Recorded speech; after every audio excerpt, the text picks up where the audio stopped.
অনুভূতিটার কথা বললেন এবং আপনি সবার সাথে মিশে বসে পড়লেন। গীতা শুধুমাত্র হিন্দুদের ধর্মগ্রন্থ নয়, গীতা একটি বিজ্ঞান। গীতা যত পড়বেন, গীতা থেকে যত গ্রহণ করবেন, ততই পরিপূর্ণ মানুষ হতে পারবেন। গীতা একটি বিজ্ঞান, আন্তর্জাতিক বিজ্ঞান। আমি 23-এও অংশগ্রহণ করেছিলাম, আজকেও অংশগ্রহণ করলাম। তাছাড়া আমি সাত্বিক পরিবার থেকে আসি।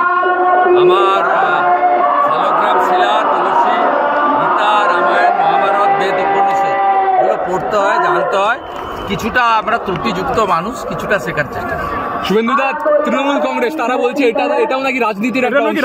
গীতা পাঠের মধ্যেও নাকি বিজেপির রাজনীতি আছে, এটা তাদের আয়োজকরা তো বলেছিলেন যে মুখ্যমন্ত্রীকেও আমন্ত্রণ করেছেন।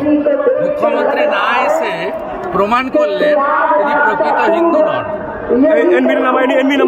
আয়োজকরা বলতে পারবে কেন আমন্ত্রণ করেছিল। আমি তো মমতা ব্যানার্জিকে হিন্দু বলে মনে করি। আমি তো উনার সঙ্গে কাজ করেছি এবং উনাকে পরিত্যাগ করেছি।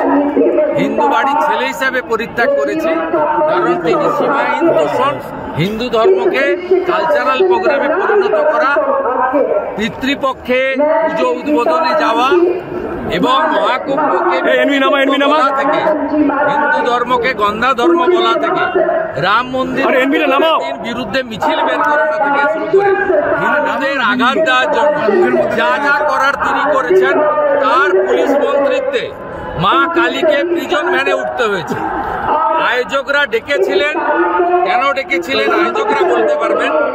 আমি মনে করি মমতা ব্যানার্জি হিন্দু নন, হিন্দু রীতিনীতি শাস্ত্র বিরোধী। তিনি রেড রোডে ঈদে আসেন, হুমায়ুনকে আটকালেন না।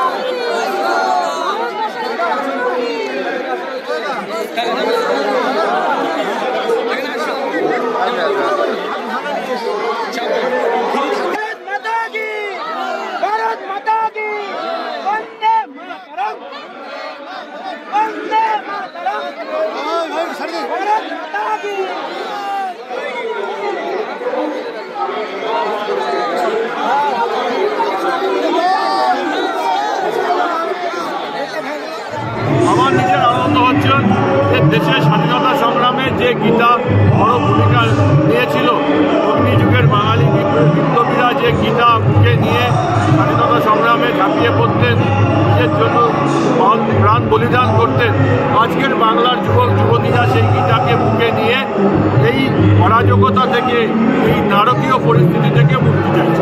যেভাবে অস্তিত্ব পশ্চিমবঙ্গ পূর্ববঙ্গ মিলিয়ে দুই বাংলা থেকেই নিশ্চিহ্ন হয়ে যাচ্ছে।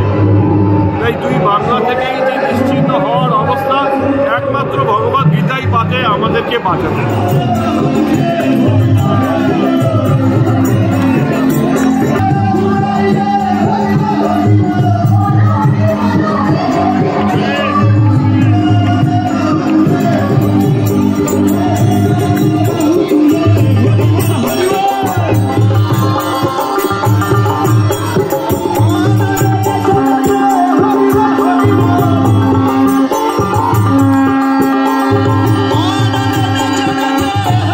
Oh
আমাদের ভিডিও ভালো লাগলে লাইক এবং শেয়ার করুন।